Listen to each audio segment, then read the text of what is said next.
ఆశీర్వాదం గారు కూడా పరిచయం అయ్యారు. ఆశీర్వాదం గారు అంటే ఆయన రంజిత్ తోఫిర్ గారు శిష్యులు అనమాట. రంజిత్ తోఫిర్ గారు శిష్యులు. విశాలాక్షి నగర్. ఆయన ఏం చెప్పారండి మీకు? ఆయన హెల్త్ బెనిఫిట్స్ బాగానే ఉంటాయండి, ఇది తప్పేం లేదు, సైడ్ ఎఫెక్ట్స్ ఏమి ఉండవు అని చెప్పారు. కంటి కోసం చెప్పారు. కంటి కోసం మంచి స్పర్శ కూడా బాగుంటుంది అదే నా ఫస్ట్ ఆయన కళ్ళు కోసం వాడానని చెప్పారు. తర్వాత వాళ్ళ చర్చిలో వాళ్ళకి ఇచ్చామని చెప్పారు. అలాగే హైదరాబాద్ అదే హరిబాబు గారు చెప్పగా ఒక దగ్గరికి వచ్చానని చెప్పారు. ఎక్కడికి వచ్చారంట ఆయన? ఎక్కడ అది మీటింగ్ బొంబాయి ప్రక్కన సతారా జిల్లా, అంటే వైజాగ్కి సుమారు 1500 కిలోమీటర్ల దూరం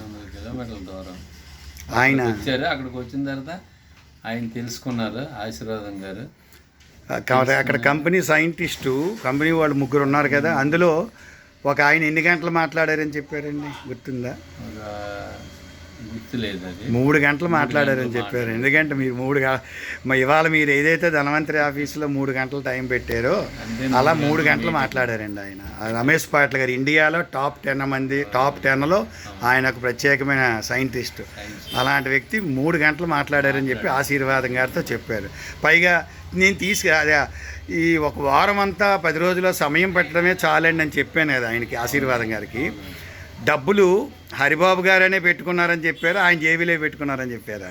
హరిబాబు గారే పెట్టుకున్నారని. అంతే. ఎందుకంటే నాతో వచ్చి వాళ్ళు ఎవరికైనా సరే విజయవాడ ధనవంతరి మీటింగ్ల కోసం కొంతమంది తీసుకెళ్ళాను, వాళ్ళకి నేనే పెట్టుకున్నాను. హైదరాబాద్ కొంతమంది మీటింగ్లకు అయినప్పుడు తీసుకెళ్ళాను, వాళ్ళకి పెట్టుకున్నాను.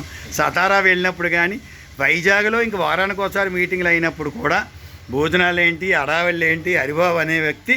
ఎందుకంటే హరిబాబుతో వచ్చిన వ్యక్తి నష్టపోకూడదు, ఆరోగ్యం నష్టపోకూడదు, డబ్బులు నష్టపోకూడదు, సమయం నష్టపోకూడదు.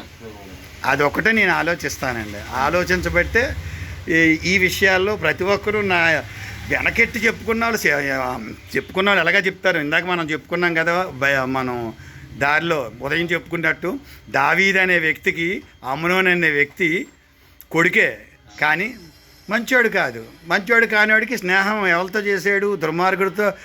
దుర్మార్గుడు సలహా అడిగాడు తన చెల్లెలతో, నేను పాపం చేస్తాను, మోహిస్తున్నానంటే ఆడేం చెప్పాడు? ఉపాయం చెప్పాడు కదా. మన స్నేహం, అందుకే మన స్నేహమైన మంచివారితో ఉండాలి. దుష్ట సాంగత్యం మంచి ప్రవర్తన కలిగిన మంచి మనుషులు పాడు చేస్తే కనుక ఇజ్రాయెల్ దేశంలో 40 సంవత్సరాలు గడగడలాడించి దేవుడికి ఉదయానుసారం దావీదు కడుపును పుట్టిన తామారు కూతురు మంచిది కాకుండా పోయింది, కొడుకు అమ్నోను మంచిది కాకుండా పోయాడు. కనుక మన ధర్మం మనం మంచి వాళ్ళతోని సహవాసం చేస్తూ బైబిల్తో, అందుకే మీరు ఎక్కువ బైబిల్తో సహవాసం చేసే వ్యక్తి కనుక ఈరోజు మీ అంతటా మీరు ఫోన్ చేసి హరిబాబు గారి గ్రూపుల్లో పెడుతున్నారు, స్టేటస్లో పెడుతున్నారు, దీంట్లో ఏదో గొప్పతనం ఉందని చెప్పి తెలుసుకోవడానికి వచ్చారండి. Thank you sir.